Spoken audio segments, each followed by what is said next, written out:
मधुमती के भविष्य के लिए उसकी माँ और नानी ने जो करोड़ों रुपए उसके नाम जमा कराए थे, वही रुपए उसकी जिंदगी को ले डूबे। नितिन चाय पीकर कप रखने जा रहा था कि उसके मामा के बेटे गिरीश का फोन आ गया।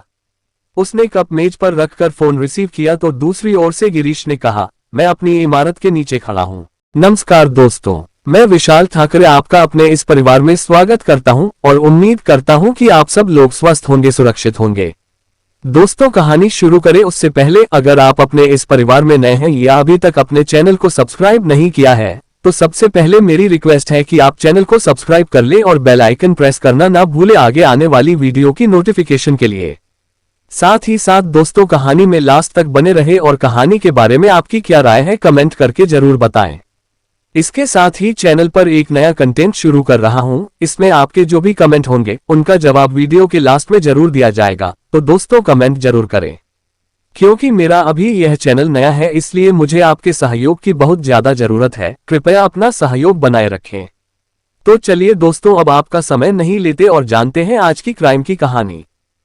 मधुमती के भविष्य के लिए उसकी माँ और नानी ने जो करोड़ों रुपए उसके नाम जमा कराए थे, वही रुपए उसकी जिंदगी को ले डूबे। नितिन चाय पीकर कप रखने जा रहा था कि उसके मामा के बेटे गिरीश का फोन आ गया। उसने कप मेज पर रखकर फोन रिसीव किया तो दूसरी ओर से गिरीश ने कहा, मैं अपनी इमारत के नीचे खड़ा हूं। बहुत जरूरी काम है, तुम जल्दी से आ जाओ। आने वाली आवाज से गिरीश काफी परेशान लग रहा था, इसलिए नितिन ने पूछा, क्या बात है भाई, तुम कुछ परेशान से लग रहे हो। तुम आकर मिलो तो आने पर ही बता पाऊंगा कि परेशानी क्या है। गिरीश ने कहा, ठीक है, मैं 10 मिनट में पहुंच रहा हूं। भाई जल्दी आ, कहकर गिरीश ने फोन काट दिया। नितिन कुछ देर तक खड़ा सोचता रहा। उसकी समझ में नहीं आ रहा था कि गिरीश इतना परेशान क्यों था। उसे जल्दी से जल्दी आने को कहा था। इसके पहले उसने न कभी इस तरह बात की थी और न इस तरह बुलाया था। इसलिए जल्दी से तैयार होकर नितिन नीचे आया और ऑटो पकड़कर अपने ममेरे भाई गिरीश के घर की ओर रवाना हो गया। गिरीश सचमुच इमारत के नीचे खड़ा उसका इंतजार कर रहा था। नितिन के पहुंचते ही वह पास आया और उसी ऑटो से उसके साथ भायंदर मॉल की ओर चल पड़ा। मॉल से गिरीश ने तेज धार वाले 2 बड़े बड़े चाकू, प्लास्टिक के बड़े बड़े 2 बैग, एक बड़ी बोतल फिनाइल, टेप और पैकिंग का सामान खरीदा तो नितिन परेशान हो उठा। उससे रहा नहीं गया तो उसने पूछा, इन सब चीजों की तुम्हें क्या जरूरत पड़ गई? आज मारपीट करते समय मधुमती की मौत हो गई है, उसी की लाश को ठिकाने लगाना है, गिरीश ने कहा। इस काम में मुझे तुम्हारी मदद चाहिए। गिरीश पोटे ने लाश ठिकाने लगाने में मदद मांगी तो नितिन के होश उड़ गए, क्योंकि उसे पता था कि मामला निश्चित पुलिस तक पहुंचेगा, तब पकड़े जाने पर उसे भी जेल जाना पड़ेगा। लेकिन उसे गिरीश की बात पर विश्वास भी नहीं हो रहा था, क्योंकि गिरीश जब भी नशे में होता था अक्सर इसी तरह की उटपटांग बातें करता रहता था। इसके बावजूद गिरीश ने जो सामान मॉल से खरीदा था उसे देखकर नितिन को उसकी नीयत ठीक नहीं लगी। वह जिस काम में मदद मांग रहा था वह नितिन के वश का नहीं था, इसलिए मॉल में भीड़ का फायदा उठाकर वह भाग निकला। बाहर आकर उसने मधुमती को फोन किया, लेकिन उसका फोन बंद था, इसलिए बात नहीं हो सकी। उसने न जाने कितनी बार मधुमती का नंबर मिला डाला। जब मधुमती का फोन स्विच ऑफ ही बताता रहा तो वह घबरा गया।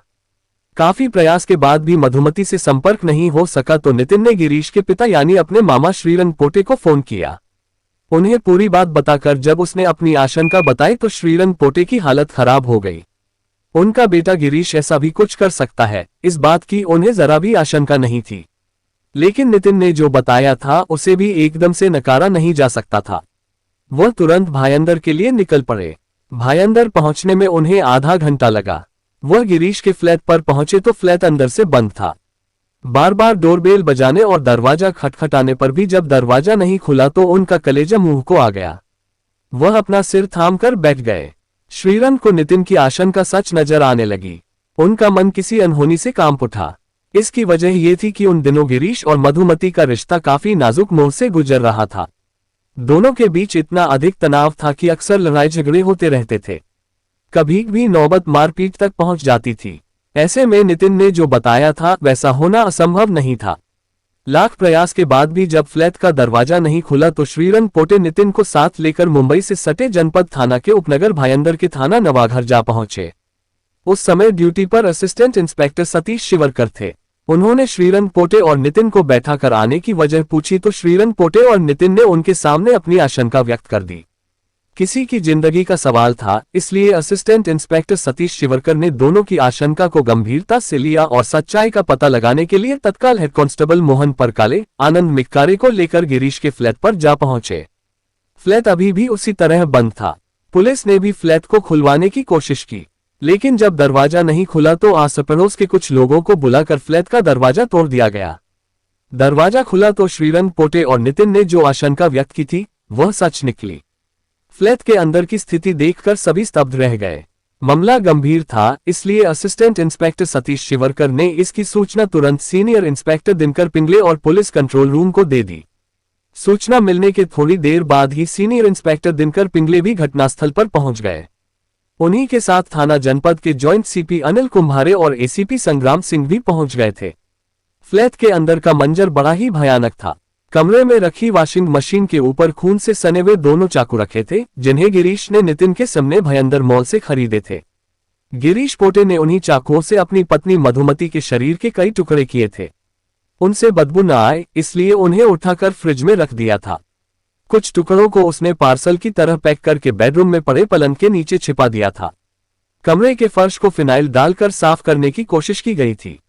एक और जहां पुलिस अधिकारी घटनास्थल का निरीक्षण और मधुमती की लाश को पोस्टमार्टम के लिए भेजने की तैयारी कर रहे थे, वहीं दूसरी ओर सीनियर इंस्पेक्टर दिनकर पिंगले के निर्देश पर assistant inspector Satish Shivarkar, head constable Mohan Parkale और आनंद मिल्लारे के साथ गिरीश पोटे की गिरफ्तारी की कोशिश में लग गए थे। इसके लिए वह गिरीश की बुआ के बेटे नितिन की मदद ले रहे थे। नितिन की ही मदद से असिस्टेंट इंस्पेक्टर सतीश शिवरकर ने गिरीश को रात 11 बजे भायंदर के शेवारे पार्क से गिरफ्तार कर लिया। ये 3 दिसंबर 2013 की बात थी। गिरीश के थाने पहुंचने तक सीनियर इंस्पेक्टर दिनकर पिंगले मधुमती की लाश को पोस्टमार्टम के लिए भिजवाकर थाने आ गए थे। अब तक रात के लगभग 12 बज चुके थे, इसलिए पुलिस ने गिरीश से पूछताछ करने के बजाय लॉकअप में बंद कर दिया। अगले दिन उसे मजिस्ट्रेट के सामने पेश करके पूछताछ एवं सबूत जुटाने के लिए 7 दिनों के पुलिस रिमांड पर लिया गया। रिमांड के दौरान पूछताछ में गिरीश ने जो बताया वह एक शराबी पति की हैवानियत की कहानी थी। गिरीश ने बड़ी ही होशियारी से अमीर घर की मधुमती को धोखे में रख विवाह किया। इसके बाद वह उसकी दौलत को शराब और अयाशी में लुटाने लगा। जब उसने मना किया तो उसके साथ मारपीट करने लगा। जब वह उससे संबंध तोड़कर फ्रांस में रह रही अपनी नानी के यहां जाने की तैयारी करने लगी तो उसने उसकी हत्या कर दी। वह उसके शव को समुद्र में फेंककर मछलियों को खिला देना चाहता था, लेकिन उसके पहले ही वह पकड़ा गया। श्रीरंग पोटे सीधे साधे उच्च विचार के महाराष्ट्रीय ब्राह्मण थे। वह महानगर मुंबई के उपनगर मायम में रहते थे। उनके परिवार में पत्नी के अलावा एकलौता बेटा गिरीश था। एकलौता होने की वजह से गिरीश माता पिता का कुछ ज्यादा ही लाडला था। शायद यही वजह थी कि वह जिद्दी और उद्दंड हो गया। श्रीरंग पोटे ने गिरीश को बुढ़ापे का सहारा मानकर उसकी हर इच्छा पूरी की थी। उसे किसी भी चीज का अभाव नहीं होने दिया था। मगर जैसे जैसे गिरीश बड़ा होता गया, उनकी आशाएं धूमिल होती गईं, क्योंकि गिरीश वैसा नहीं बन सका जैसा उन्हें और उनकी पत्नी को उम्मीद थी। उसकी आदतें बिगड़ती चली गईं और वह अक्खड़ और जिद्दी बन गया। श्रीरंग पोटे के काफी प्रयास के बाद भी वह किसी काबिल नहीं बन सका। गिरीश दिन भर अपने आवारा दोस्तों के साथ घूमता फिरता और राह चलती लड़कियों को छेड़ता। खर्च के लिए वह मां से लड़ झगड़ कर पैसे ले ही लेता था। आवारा दोस्तों के साथ रहते हुए वह शराब भी पीने लगा था। बेटे की इन हरकतों से श्रीरंग पोटे और उनकी पत्नी परेशान रहती थीं। लेकिन अब उनके वश में कुछ भी नहीं था, क्योंकि वे बेटे को सुधारने की हर कोशिश करके हार चुके थे। श्रीरंग पोटे और उनकी पत्नी बेटे को सुधारने में पूरी तरह नाकाम रहे तो नाते रिश्तेदारों ने उन्हें सलाह दी कि वे उसकी शादी कर दें। उनका मानना था कि जब जिम्मेदारियों का बोझ उस पर पड़ेगा तो वह अपने आप सुधर जाएगा। यही पुराने लोगों का विचार रहा है, जो एक हद तक सही भी है। शादी के बाद बेटा सुधर जाएगा, इसकी उम्मीद श्रीरंग पोटे को कम ही थी। फिर भी बेटे के सुधरने की उम्मीद में वह उसकी शादी करने के लिए तैयार हो गए। श्रीरंग पोटे ने बेटे की शादी के लिए बात करनी शुरू की तो रिश्ते भी आने लगे, क्योंकि गिरीश उनकी एकलौती औलाद थी। आजकल लोग वैसे भी छोटा परिवार ढूंढते हैं। माँ बाप यही चाहते हैं कि उनकी बेटी को ज्यादा काम न करना पड़े। यही सोचकर गिरीश के लिए रिश्ते तो बहुत आए, मगर जब उन्हें उसके बारे में पता चलता तो वे पीछे हट जाते। इस बात से श्रीरंग पोटे और उनकी पत्नी को तकलीफ तो बहुत होती, लेकिन वे कर ही क्या सकते थे। जब उन्हीं का सिक्का खोटा था तो वे दूसरों को क्या दोष देते। शायद वे भाग्यशाली लड़कियां थीं, जिनकी शादी गिरीश जैसे बिगड़े हुए युवक से होते होते रह गई। लेकिन मधुमती उनमें नहीं थी। उसका भाग्य खराब था, जिसकी वजह से उसकी शादी गिरीश से हो गई। सुंदर, सुशील, हंसमुख मधुमती भी अपने माता पिता की इकलौती संतान थी। जिस लाड़ प्यार से गिरीश की परवरिश हुई थी, उससे कहीं अधिक लाड़ प्यार मधुमती को मिला था। वह छोटी थी तभी उसके पिता की मौत हो गई थी। इसके बाद बाप का भी प्यार उसे उसकी मां शकुंतला ने दिया था। बेटी को उन्होंने किसी चीज का अभाव नहीं होने दिया था। उसकी हर ख्वाहिश उन्होंने पूरी की थी। वह खुद नौकरी करती थी, इसलिए बेटी के पालन पोषण में उन्हें कोई परेशानी नहीं हुई थी। जब पति की मौत हुई थी, शकुंतला जवान थी। उनसे शादी के लिए तमाम रिश्ते आए थे, लेकिन उन्होंने शादी नहीं की थी। उन्होंने अपना जीवन बेटी को न्यौछावर कर दिया था। मधुमती मां शकुंतला से कहीं ज्यादा अपनी नानी अहिल्या की लाडली थी। वह रहती तो फ्रांस में थी, लेकिन उसका हमेशा ख्याल रखती थी। शकुंतला का जो पैसा खर्च से बचता था, वह उसे मधुमती के नाम से जमा करती थी। इसके अलावा $1000 हर महीने मधुमती की नानी उसके अकाउंट में जमा करती थी। इस तरह मधुमती के नाम करोड़ों रुपए जमा हो गए थे। इसके अलावा मधुमती अपनी मां शकुंतला के साथ जिस फ्लैट में रहती थी, वह भी मधुमती के ही नाम था। करोड़पति मधुमती के बारे में पता चलते ही श्रीरंगपोटे के मुंह में पानी आ गया। जब इस रिश्ते के बारे में गिरीश को बताया गया तो उसके भी मन में लड्डू फूटने लगे। उसे लगा कि अगर उसकी शादी मधुमती से हो गई तो वह भी करोड़पति हो जाएगा। इसके बाद उसकी जिंदगी आराम से कटेगी। इसलिए वह इस रिश्ते को किसी भी सूरत में हाथ से निकलने नहीं देना चाहता था। मधुमती से शादी के लिए गिरीश एकदम से सन्यासी बन गया। सारी बुराइयों को छोड़कर वह ऑटो रिक्शा चलाने लगा। वह दिन भर में जो कमाता, ईमानदारी से लकर पिता श्रीरंगपोटे के हाथों में रख देता। वह जब भी मधुमती और उसकी मां से मिलता, निहायत ही सादगी से मिलता। गिरीश में आए इस बदलाव से श्रीरंगपोटे और उनकी पत्नी बहुत खुश थे। उन्हें लग रहा था कि उनके घर बहू नहीं, देवी आ रही है, जिसके रिश्ते की बात चलते ही उनका बेटा सीधे रास्ते पर आ गया। उन्हें लगा कि शादी के बाद बहू घर आ जाएगी तो वह पूरी तरह से सुधर जाएगा। लेकिन ऐसा हो नहीं सका। मधुमती और गिरीश की शादी हो गई। विवाह के बाद कुछ दिनों तक तो गिरीश ठीक रहा, लेकिन कुछ दिनों बाद वह अपने पुराने रास्ते पर फिर चल पड़ा। बहला फुसला कर मधुमती से पैसे लेता और शराब तथा शबाब पर लुटा देता। वह लगभग रोज ही बियबारों में जाने लगा। पति की हरकतों से मधुमती रो पड़ती, क्योंकि मां और नानी ने मेहनत की जो कमाई उसके भविष्य के लिए उसके नाम जमा की थी, गिरीश उसे शराब, शबाब और अयाशी पर उड़ा रहा था। जब कभी मधुमती और मां बाप गिरीश को समझाने और कामकाज के बारे में कहते, वह बड़े शान से कहता, जिसकी पत्नी करोड़पति हो उसे कामधाम करने की क्या जरूरत है। आखिर ये करोड़ों रुपए किस दिन काम आएंगे। समय का पहिया अपनी गति से चलता रहा। मधुमती एक बेटे की मां बन गई। बेटे के जन्म से मधुमती के मन में उम्मीद जागी कि बच्चे का मुंह देखकर शायद गिरीश सुधर जाए। मगर उसका भी गिरीश पर कोई फर्क नहीं पड़ा। उसे अपने सुख के आगे किसी की कोई चिंता नहीं थी। कहा जाता है कि बेटे बेटी का सुख मां बाप के लिए अमृत है, लेकिन यही अमृत अगर जहर बन जाए तो उनके लिए बर्दाश्त करना मुश्किल हो जाता है। ऐसा ही कुछ शकुंतला के साथ हुआ। जब उन्हें पता चला कि मधुमती का पति एक नंबर का शराबी और निकम्मा है तो वह टूटकर बिखर गई। बेटी के गम में वह बीमार रहने लगी। उनके इस गम ने उन्हें मौत तक पहुंचा दिया। शकुंतला की मौत से अगर किसी को खुशी हुई थी तो वह गिरीश था। अब उस फ्लैट में वह जैसे चाहेगा रह सकेगा।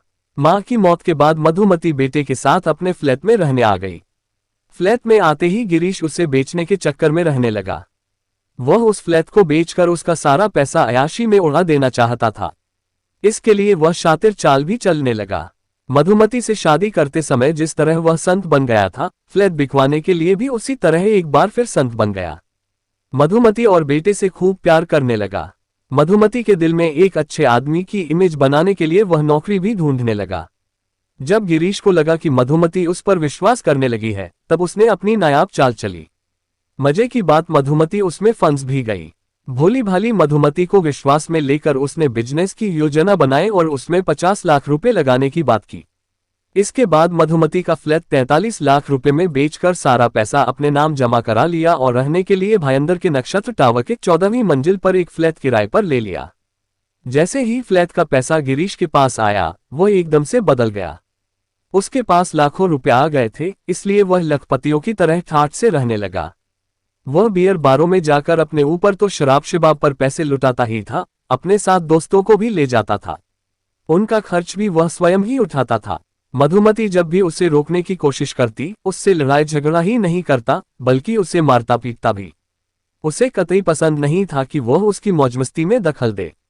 गिरीश जिस तरह अय्याशी पर पैसे लुटा रहा था, उसे देखकर मधुमती को अपने और बेटे के भविष्य की चिंता सताने लगी। उसे लगा कि अगर गिरीश का यही हाल रहा तो उसे भिखारी बनने में ज्यादा समय नहीं लगेगा। वैसे भी उसने उसे घर से बेघर कर दिया था। पति की हरकतों से परेशान होकर मधुमती ने तय किया कि वह गिरीश से तलाक लेकर अपने बचे हुए पैसों और बेटे के साथ नानी के पास फ्रांस चली जाएगी। इसके लिए उसने नानी से बात भी कर ली, लेकिन जब इस बात की जानकारी श्रीरंग पोटे को हुई तो वह परेशान हो उठे, क्योंकि इससे समाज में उनकी काफी बदनामी होती। बेटे ने तो वैसे ही इज्जत बर्बाद कर रखी थी, रही से ही इज्जत बहू के साथ जाने वाली थी। वह पत्नी को लेकर भाई अंदर पहुंचे और बहू को समझाने के साथ गिरीश को काफी खरी खोटी सुनाए। इसके बाद वह पोते को साथ लेकर मायम चले आए।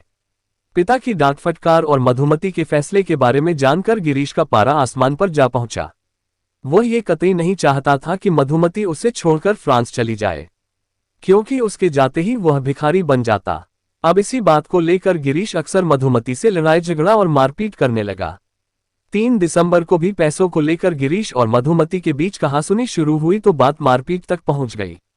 गिरीश ने मधुमती को इस कदर मारा कि वह बेहोश होकर गिर पड़ी। इस पर भी उसका गुस्सा शांत नहीं हुआ तो उसने उसका गला दबा दिया। इसी गला दबाने में मधुमती की मौत हो गई, लेकिन गिरीश को पता नहीं चला कि मधुमती मर चुकी है। उसे लगा कि वह बेहोश होने का नाटक कर रही है ताकि वह मारना बंद कर दे। वह उसे मारते मारते थक गया था, इसलिए उसे वैसी ही छोड़कर गुस्सा शांत करने के लिए बाहर चला गया। काफी देर तक आवारा दोस्तों के साथ रहने के बाद वह घर आया तो उसे ये देखकर हैरानी हुई कि वह मधुमती को जिस स्थिति में छोड़कर गया था वह अभी भी उसी स्थिति में पड़ी थी। गिरीश ने मधुमती को उठाने की कोशिश की तो पता चला कि उसका शरीर ठंडा पड़कर अकड़ चुका है। उसे समझते देर नहीं लगी कि मधुमती मर चुकी है। उसका एक होश उड़ गए। वह घबरा गया कि अब क्या करे। गिरीश बुरी तरह डर गया था। उसे हथकड़ी और जेल के सींचे नजर आने लगे। इस सब से कैसे बचा जाए, वह तरह तरह की योजनाएं बनाने लगा। मधुमती की लाश को इस तरह बाहर ले जाकर फेंकना उसके लिए संभव नहीं था, क्योंकि लाश की शिनाख्त होने पर वह पकड़ा जाता। तब उसने ऐसी योजना बनाई कि सांप भी मर जाए और लाठी भी न टूटे। उसने तय किया कि वह मधुमती के लाश के छोटे छोटे टुकड़े करके समुद्र में फेंक देगा, जहां समुद्री मछलियां उन्हें खा जाएंगी। इसके बाद मधुमती की लाश ही नहीं मिलेगी तो कानून उसका कुछ नहीं कर पाएगा। अगर कोई मधुमती के बारे में पूछेगा तो वह कह देगा कि मधुमती उससे लड़ाई झगड़ा करके अपनी नानी के पास फ्रांस चली गई है। इस तरह उसकी हत्या का ये राज ही रह जाएगा। लेकिन इसमें भी एक समस्या थी। गिरीश मधुमती की लाश के टुकड़े तो कर सकता था, लेकिन उन टुकड़ों को अकेले ले जाकर फेंक नहीं सकता था। उसने काफी सोचा विचारा तो उसे अपनी बुआ के बेटे नितिन की याद आई। वह उसका दोस्त भी था, इसलिए उस पर विश्वास भी किया जा सकता था। उसे ये भी विश्वास था कि नितिन उसकी मदद भी करेगा। यही सोचकर गिरीश ने नितिन को फोन करके अपने पास बुलाया और उसे साथ लेकर भायंदर मॉल गया।